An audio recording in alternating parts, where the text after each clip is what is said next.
In today's video, I'm going to teach you how to set a VPN in Google Chrome. This is a useful skill to have, as using a VPN can enhance your online privacy and security by encrypting your internet traffic and masking your IP address. So, let's dive right into it and get you set up with a VPN in Google Chrome. First, you'll want to start by opening Google Chrome on your computer. Head over to the top right corner of your browser and you'll see the three-dot menu icon. Give it a click. Now, hover over the option that says Extensions and click on Visit Chrome Web Store.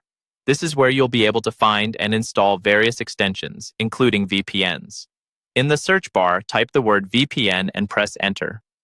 Do spend a moment going through the results. You'll find a variety of VPN extensions. Take your time to read some reviews and ratings to choose one that suits your needs. Once you've made your choice, click on the extension and then click Add to Chrome. A pop-up will appear notifying you of the permissions required by the extension. If all looks good, go ahead and click Add Extension to complete the installation process. Moving on to connecting to a VPN server. Once the installation is complete, you'll notice a puzzle piece icon, which represents your extensions, in the top right area of your browser. Clicking this icon will show you your installed extensions. If you find yourself frequently using the VPN, you can click the little pin icon next to it to pin the VPN extension for more convenient access in the future.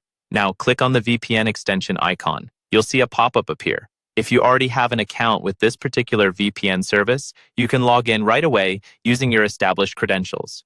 For those using a free service, the extension may prompt you with a series of on-screen instructions, such as clicking Continue or Start to go forward. Carefully follow these prompts until you reach the main interface. Once you're at the main interface, it's time to choose your server location. You'll usually be provided with a list of locations from which you can choose. Select a location based on your preferences or needs, and then click Connect, or, in some extensions, a power button icon to activate the VPN. And just like that, your Chrome traffic is now securely routed through a VPN server, effectively encrypting your data and giving you some additional peace of mind as you browse. That's it. You've successfully set a VPN in Google Chrome. Remember, whether you're protecting sensitive information or just browsing, using a VPN can be a straightforward way to enhance your online privacy. Thanks for watching, and happy browsing.